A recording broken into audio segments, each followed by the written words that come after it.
Okay, hello. So far this week, I've been talking to former members of 573 Cavalry about the recollections from the first days of the unit.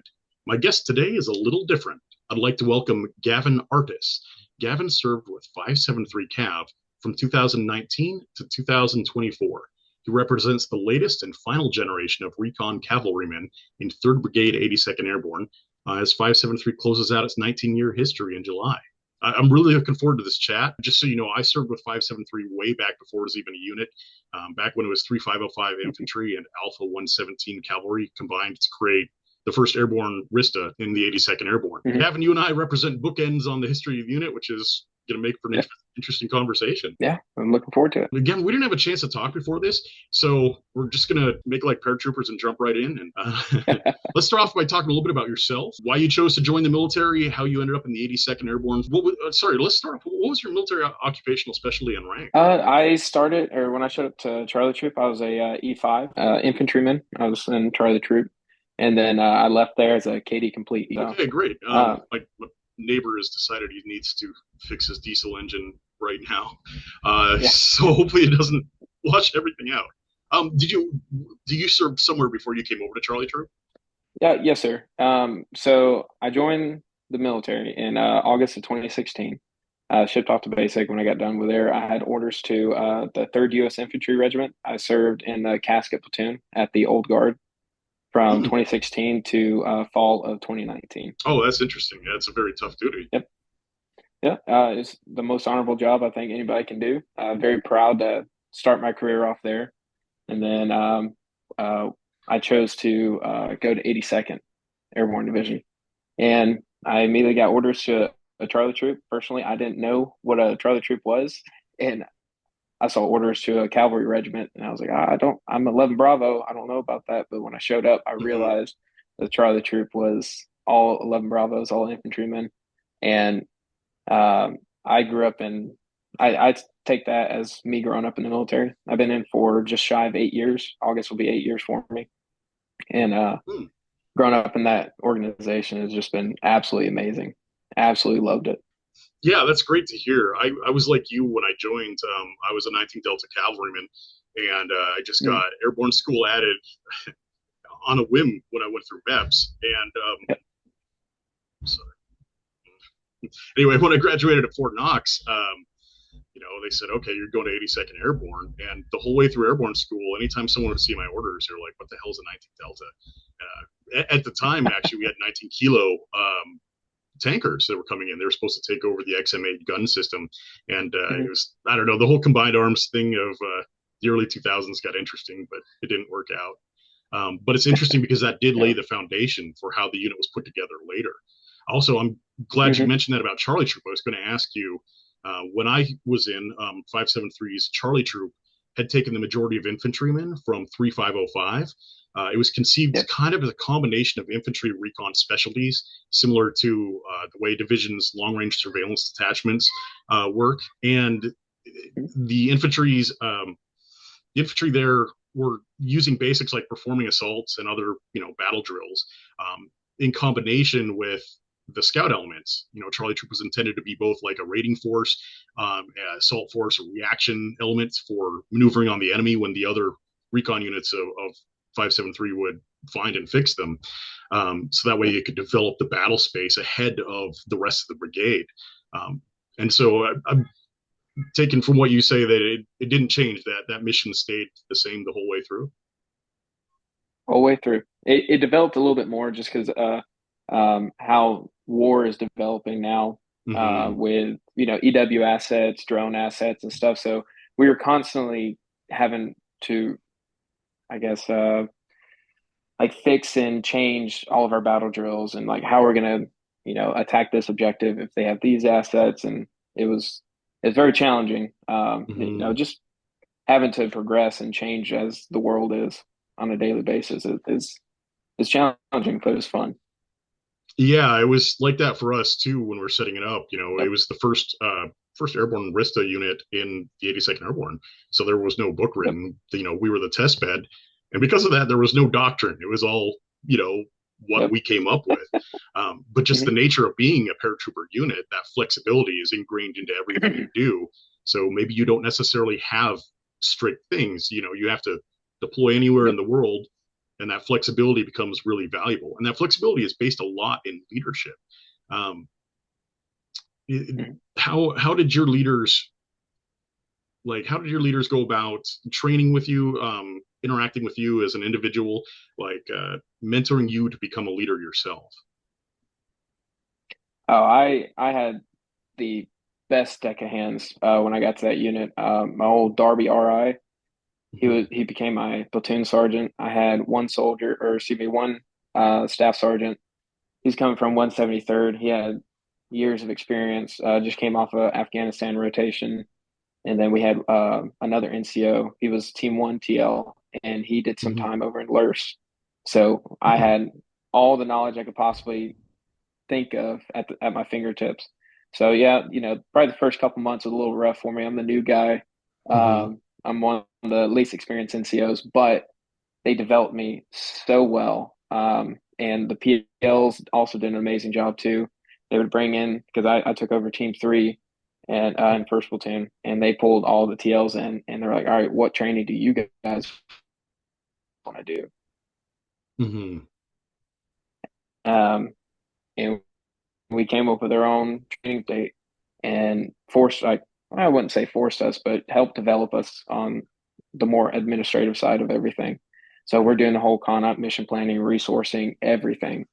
And they were really, really good about pushing us to go to schools. I mean, like, hey, Mm-hmm. I came there with a Ranger tab, thankfully, but they're like, what's next? What are you doing next? You need RSLIC. You got to go to, RSLIC or sniper school or something. And they did a really, really good job of, hey, you have a date for RSLIC. Let me teach you all of the RSLIC classes and just death by PowerPoint. And then we go out into the field like Mm-hmm. Area J Mm-hmm. and just walk in the woods and just get time under nods and time with a Recon. And I mean, it was absolutely phenomenal. I had the best leaders. So you had a lot of squad level or platoon level training, as well as the Army schools, you're saying? Yeah. So, which one thing I really appreciated, they did really like team level, like squad level training. We really focus Mm-hmm. on that. Occasionally, we would work into the platoon size elements. I think a couple times, maybe two or three times, we did an entire troop level training exercises. Mm-hmm. When I say that, I'm talking about like, live fires and stuff. Very Mm-hmm. rarely did we do that, but it was all team level, which made sense because when we go out to the field, we're only in a 6, maybe 7 man element. And so we need to Mm-hmm. be able to, shoot, move, communicate, or, find and fix the enemy. Yeah, I know when I was in, getting training approved by 82nd or higher, was very difficult. So a lot of times our leaders at all levels would just grab us and go and do things. We made like a mock shoot Mm-hmm. house out behind, and it'll be a squad level thing where squads are running through the shoot house or going out to Area J for land Mm-hmm. nav or just whatever. But it was interesting to see how even when you couldn't get high level approval for training, people found different ways to make sure that their soldiers were, as trained and ready for anything they could do as possible. Oh yeah, and that's one thing that still continued on. Whether if we were supposed to have a flat range and it got canceled because of ammo or something, we'd spend 30, 40 minutes, and then Mm-hmm. like 10-minute break to just do dry fires. I mean, drawing from holster Mm-hmm. with your pistol, acquiring your target, transitioning from target to target, Mm-hmm. going over a center fed room, a corner fed room, or how do you clear a hallway with a, adjacent hallway? Like how do you bisect that, or how do you attack that next threat? I mean, every day we Mm-hmm. were always doing something. And if um like one week we'd work on infantry tactics, enter and clear a room. The second day we'd focus on, reporting formats, or like the second week we would do reporting formats, information collection, um, familiarization with all of our equipment. We pounded that into our soldiers' head, and it was great um, for us and like the leaders because we're getting that refresher. But we worked really well together with other platoons. Like, hey, you guys are going to cover this section of it. Send your soldiers up to us. We're going to cover, information collection, and we worked Mm-hmm. really well together with the other platoons. And we're just feeding off each other. We're always helping everybody, and it was the same way in the squadron too, to where Mm-hmm. alpha troops like, hey, we need two RSOs do you mind sending them over? We're always working with everybody. And we did a bunch of Hmm. training with the other infantry battalions, like their scout section. We're always doing training with them. Mostly the sniper section was doing that, but Hmm. we had really good rapport with the entire brigade. They always knew who Charlie Troop was. Hmm. Yeah, it's so important Yeah. for that level of communication at all levels, Mhm. especially. I was going to ask you in a little bit, did you deploy with 573 at all? So I got there when they were already forward in Afghanistan, Mm. but I Oh, was a okay. part of I was a part of the Poland thing when I'm the not Third familiar Brigade, with that 82nd, one. they blew out to Poland. Okay, and what was that Mhm. response to? Yeah. I'm sorry, So I'm not as when familiar the with war in the later years. I don't want to talk over you. Sorry. oh, it's totally fine. Mm. No, you're good. So when the war in Ukraine kicked off, when Russia invaded Hmm. in Ukraine, the 82nd sent over a brigade element to Poland to Hmm. just stage, right, to be ready if it continued. Hmm. And it just went to an RF blowout. I mean, the whole 18-hour sequence Hmm. started. We were in country. We were in Poland, and then uh, we went to TA Echo. We were at TA Echo for just about a month, and we were there with One Fury, 1508, and then we Hmm. got retasked to the rest of the squadron got retasked to guarding an airfield and Patriot missile Hmm. systems, and then Charlie Troop got tasked to guarding the main hub for planning. Hmm. And we ended up doing a 6 month rotation in Jeshov. Oh, that's interesting. And It's a great so, experience. yeah, how did your previous training, how did your leadership, how did those skills translate into getting you to pack up, do the 18-hour ready mission, get overseas into a theater, which you don't know if it's going to go hot or not?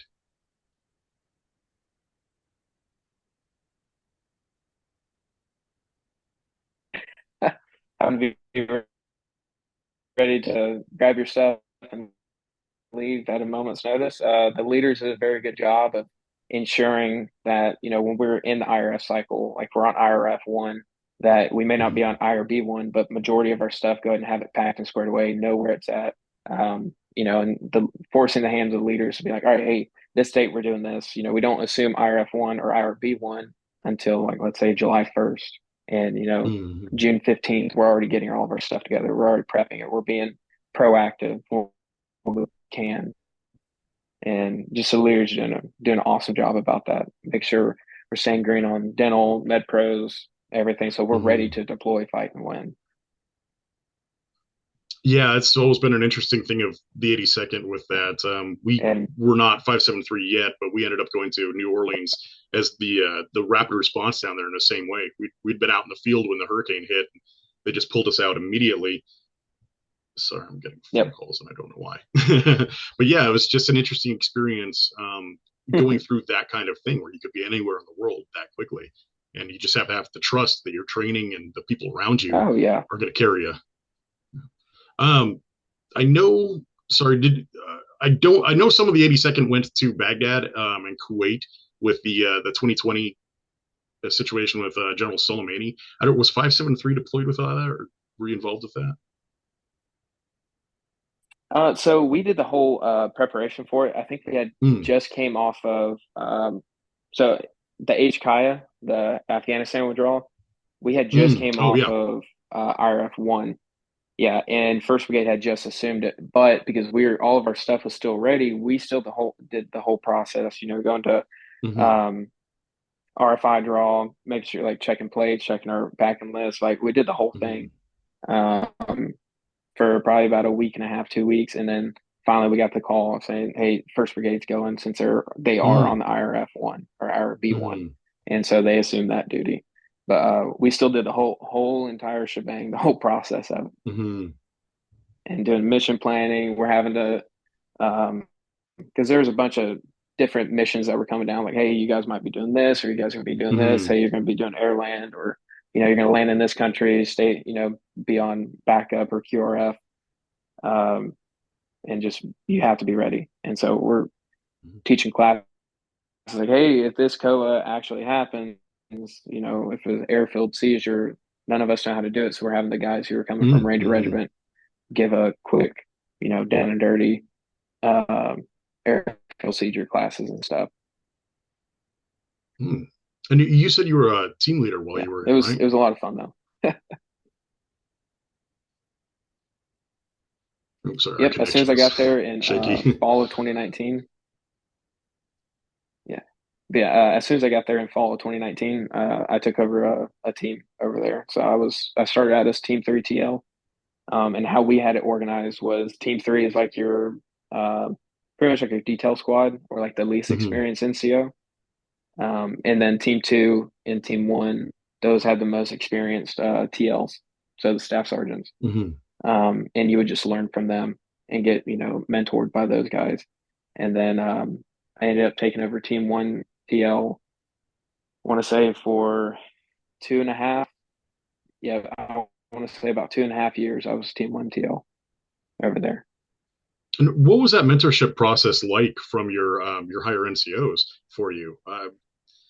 Is there any kind of lessons learned that you pass down to, upcoming soldiers of your own from that?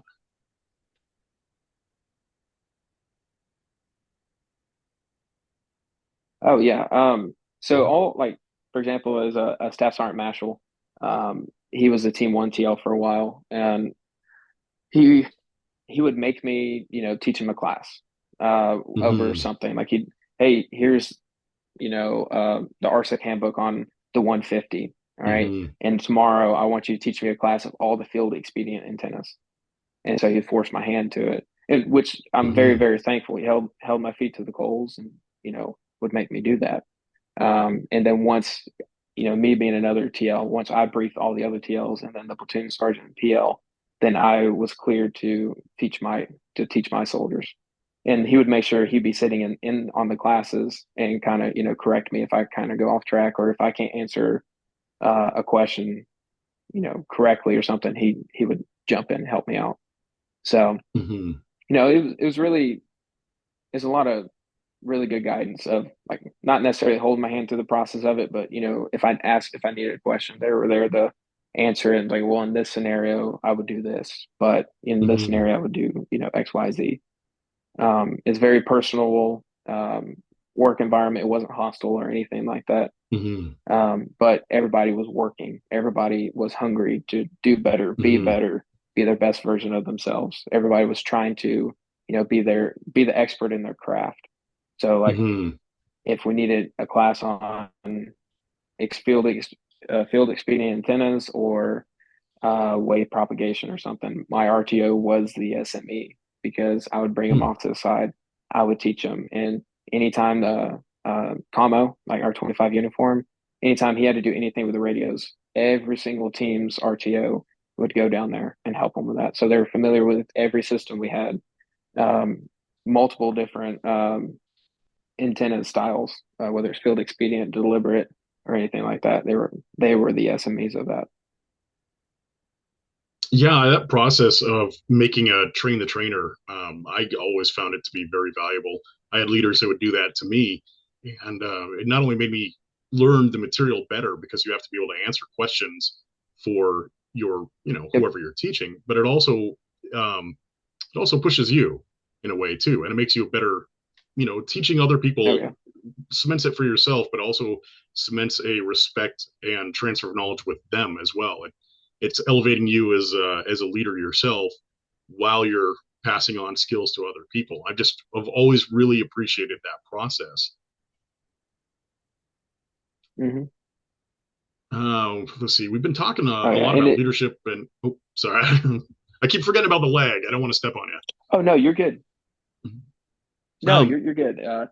And working in that kind of environment, like just the personable environment, that was very Mhm. receptive, even to the younger soldiers. Like, don't get me wrong, there's a time and place for everything, but being able to have a conversation, not be afraid to approach your team leader, be like, "Hey, Sergeant, I have a question for this."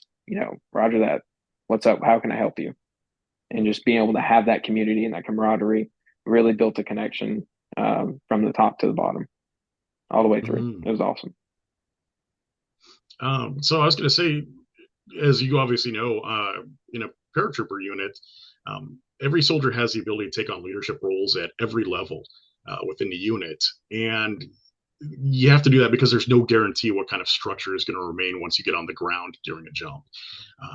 Officers to NCOs to team leaders to section leaders, every person shares responsibilities.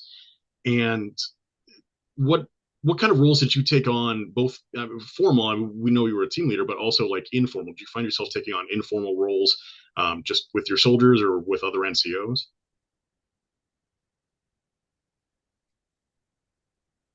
Oh, 100%. One of my first CTEs, we got on ground and found out that our first sergeant had broke his ankle on the jump, and Mm. this was during Mm-hmm. COVID, and a bunch of our unit was on quarantine because they went to do a jump, and Mm-hmm. at that time, there wasn't any real guidance on it. Well, they're Mm-hmm. still trying to stay, current on their jump status. One JM tested positive for COVID, and they scratched or quarantined the entire chart, Mm. like two birds, because he JMPI'd everybody. So we didn't have a whole lot of people, but we have a mission. We have to complete that mission. So we went out there with half of our company. Mm-hmm. And when I got on ground, this was my first nighttime JFE. Hit the ground, made it to the AA, and found out I was now the senior NCO. So I had to fill that Mm-hmm. first sergeant role as a Tab D5 with like 4 or 5 guys on my team in a whole mortar section that was retasked to Mm. us as just like riflemen. Um, so then having to do that 2 levels up and trying to figure that stuff out. And then later on, especially like during the whole HKI thing, we, due to PCSing and, come down on orders for like instructors and stuff, I had promoted to 6, but then I had to fill that platoon sergeant role because our platoon sergeant had to fill 1 level up and take that first sergeant seat. So I got to fill, training exercise, a first sergeant role, and then in actual both garrison and field exercises. And for a small portion of us going to Poland, I had to fill that platoon sergeant role. So the Mm. Oh, whole wow. whole shebang, I got to do all of it. And really, yeah, it was awesome. Great experience. Helped develop me. Had awesome leaders. Hey, you need to do this. I don't know how to. All right, come into my Mm-hmm. office. I'll show you. And they hold my hand through the whole process, working Excel, making trackers for everything. Hey, you need to be doing this, this, and this. Mm-hmm. Um, and then that helped me out when I was in the field, to where towards my time ending at Charlie Troop, we still had to do some more stick lanes and stuff. But when Mm-hmm. we got out there to the field and I cleared it with my platoon sergeant, I told him, hey, the ATL, you're going to be running the show. I'm here for guidance. I'm here to, help you. But Mm-hmm. you're going to be making the calls on the ground, but I'm still going to help you. I'm going to give you my advice or my guidance to it, and to help that ATL develop him so he's ready to take over a Mm-hmm. team leader position. And then, the SSO is kind of dual hatting, doing the route planning and stuff. And he's also helping the ATL. Like, hey, at this point, we need to be doing the layouts, or at this point, after this section movement, we'll get 100% on SI. You're going to get a water check and make sure everybody's good on food, and make sure the health and welfare of those soldiers are good to go. Mm-hmm. So I wasn't just focusing on um, that ATL position, which I understand doctrinally I need to focus on ATL, but um, understanding like everybody here at any point could fill that 1 level up, could be a Mm-hmm. TL. So yes, you need to be an SME in your position, but you also need to have an understanding of everybody else's job on that team. And we were always doing whiteboard classes of a deliberate LDA crossing or hasty LDA crossing, or how would you knock out a bunker if you're going on patrol and you come Mm-hmm. across it? How would you take it out? Would you bypass it? Like, why would you bypass it in this scenario, or why would you have to take it out? For them to understanding the big picture, and Mm-hmm. they're not just focused on, what is Team One doing? They need to understand where all the other teams are at in the, an AO, or where the other battalions are, where there's, our support element's going to be, where can we get food and water and stuff. We're always doing that. And most time Mm-hmm. we developed our ATLs and SSOs so well that they were up there teaching classes, they were doing the same thing Hmm. of like, okay, yes, you're patrolling, but your guidance is to clear and bypass because we're moving to NAI 4, and it's supposed to be Hmm. a possible staging area for a battalion size element. Would you want to mark this bunker and bypass it, or would you want to take it out and risk you know um, getting your team hurt? And so Hmm. make them do that deliberate thinking process of okay, well, if I'm here in this area, do I really want to attack this, or do I want to bypass it, or what? And everybody from top to bottom in the team would be able to do that effectively. Hmm. I want to come back to that in just a minute, but I did want to ask, what about informal roles, like on a Okay. person-to-person basis with your soldiers or anyone else in the unit? Uh, I know when I was in, we drank heavy, got in a lot of trouble on Bragg Boulevard, and sometimes soldiers had to take care of each other in informal ways to foster each other to be better at their jobs and people. Did you experience any of that? Did that come up, or were there any particular leaders um, that maybe provided that for you? Um, so I'm in a very like I'm in a special situation. Like me and my wife were both active duty military, and thankfully, like we're both here on Fort Bragg. And we have a small kid, or he's a 4-year-old now. But Mm-hmm. if I would ever need, or like I would text my first sergeant, hey, first sergeant, I'm running 10 minutes late. He's like, hey, don't worry about it. Or I had that personable connection with him to be like, hey, this happened. I need to go out. They're like, hey, handle your business, handle your family time, whatever. And the soldiers felt comfortable enough, to call me if, hey, sergeant, been drinking too much. All right, cool. Stay where you're Mm-hmm. at. Don't try to drink and drive. I'm on my way. And just trying to be a good leader for those younger soldiers. Mm-hmm. If they ever needed anything, like if they needed life advice, like some soldiers, like, hey, I really want to get a car. Like, okay, well, what's your credit at? Like, do you have a co-signer? How much money do you have Mm-hmm. saved up? And stuff like that. And like telling them, well, maybe you shouldn't do this because of X, Y, and Z. If you just be patient, wait 2 or 3 more months, you can get that car you want or a car like it and be able to, take it home that day instead of waiting Mm-hmm. and waiting, right? And just telling them like, hey, you need to put in the work on the first half, and so that way you can play. I mean, don't get me wrong. Like we still have soldiers doing some dumb stuff Mm-hmm. because young paratroopers are going to be young paratroopers, Mm-hmm. but they I, were, I I if they got remember in doing trouble, they'd be able to take them on soon. I definitely remember doing some hip pocket training about rappelling and abseiling out of the barracks windows after a few drinks. I can admit that now because it's been 20 years, but Yep. things happen. um, Oh what was it yeah. like transitioning from the old guard over to 573? Like just organizationally, how are those Oh different? man, it What was adjustments did that take? it was challenging. Um, so it was had a different level of challenges because at the old guard, it's very by the book. Everything like you're Mm-hmm. quoting regulations on a daily basis. You're doing formation every morning. You're doing PRT. It's very very structured.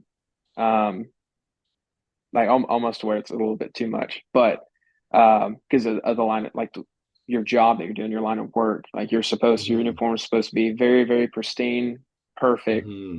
and your movements are supposed to be in sync and perfect and stuff.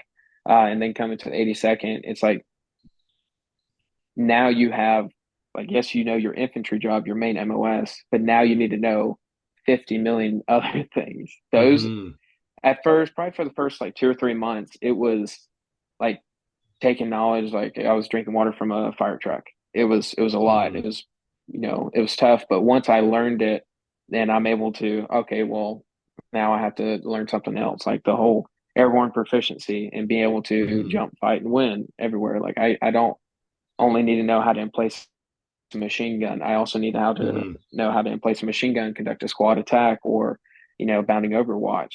Like I need to know that like the back of my hand. I need my soldiers to know that like the back of their hand, and then also get into a reconnaissance element. That's a whole nother laundry list of Mm-hmm. Oh God, information yeah. and tactics and everything else. Yeah, I mean, and it's not only, oh, hey, here's your M4, your primary weapon. Now Hmm. you need to know how to, employ and operate a Carl Gustav or Hmm. like a 2010 a sniper system, or a 150 HF radio, 160 HF radio, Hmm. and it was just it was a lot, but because of the Hmm. leaders and my soldiers, I'm sitting there learning with my soldiers, and again, when I first got there, I didn't go out there with my chest poked out or anything. I went to my Hmm. SSO, my ATL. Hey, I don't know any of this. Teach me like I'm a private. Hmm. Like I took my top off, went into the classroom, and he taught me like I was a brand new soldier. Hmm. We're running short on time. I hate to rush it. Because I So had a it couple was, questions left for you. it, mm, I no, you're wanted to good. ask a question going back to what you were Hmm. talking about training for, different battle drills, all the things you needed to know. There's a concept in business about organizational memory. It's when people that are in an organization learn things, set policies, procedures, and all that, and then they rise through the organization. They influence it the entire way up through their careers. By Did you notice any of that? It might be difficult to notice too, just because of how the army is and how rotations are. But did you notice any of that? Because a lot of the lessons about battle drills or developing battle space, I know we set in the 2007 deployment. Um, even though some people say, "Oh, you're not going to be fighting bunkers or anything," you absolutely are. Even in the global war on terrorism, those things happened all the time at small unit levels and became incredibly important for people to know. And I was just curious if maybe you saw any reflection of Oh that yeah. that had carried on. Uh, like in regards to like focusing on different battle drills, or I'm No, sorry, could you elaborate a little bit? yeah, sorry, it's kind of a tough question because I know a lot of leaders who did come back after that throughout the years. I'm not sure Mm, how long any leaders have actually stayed in 573. I was just wondering if there was any lessons learned that maybe were I. It's probably an awkward question because I don't know if they would necessarily say no, you're these good. came from this deployment or whatever. But yeah, I was just wondering if there was any kind of like organizational memory things that you noticed, or from any point in time, because there were many deployments for 573. I don't know if anyone drew on those past deployments Yeah. to help. Oh, all the time, all the time. Especially like from the 2019 rotation. Mm-hmm. And most of those guys, like they had either extended or re-enlisted for that deployment, and their time's coming to an end, and they're just passing off everything of like, hey, these Mm-hmm. are some of the drills that we were working on over there. Maybe you guys can implement that, and 100% we were. We wanted to make sure that all of our soldiers understood, like, if I'm trying to think of an example. Because like the Charlie Troop, when they went on their Afghanistan deployment, they were like a security element, and so Mm-hmm. like this is what we're having to focus on, or like these are different drills of if you're in a closed space and you see somebody pull a weapon, like this is how we would react to that. So yeah, it's still reacting to Mm-hmm. contact, but it's a different style of it. It's not like the stereotypical infantry when you're in a squad column fire team wedge and you have Mm-hmm. contact from 12 o'clock. It's not like that. It's a different style of it. But every single time we do training with like a Green Beret team. We got to help them Mm-hmm. do like a certification for their upcoming deployment, and we learned so much from them. And that's the beauty of like being a reconnaissance element. Mm-hmm. You don't necessarily have like the Ranger handbook. You don't have the RSTA handbook. Like, that's specific for those. So you can add to like different techniques of how am I going to enter this building, and making sure they understand. Yeah, you can leave your ruck outside, but if you go enter this building to set in an urban hide and serve site, you still have to go get your equipment. So now you're entering and clearing two times of this one building when you can just learn to Mm-hmm. clear a room with a ruck on your back.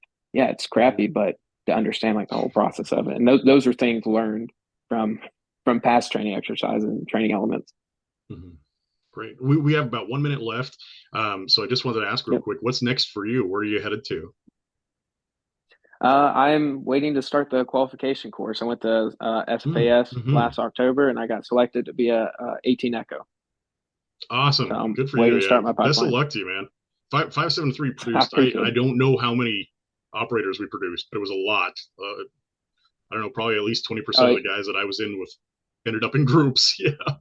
yeah, even now, like there's still I think from Charlie Troop alone, I think we sent like eight guys, eight guys to SFAS, and 30 they're seconds. all starting over there. Well, thanks for talking to me. Best of luck to you as we Yeah, close out it's been this awesome. I'm chapter looking forward to it. of the unit. And yeah, best of luck with your future endeavors, man. Especially with your kid. 4-year-olds are tough. Yeah, thank you so much. Yeah.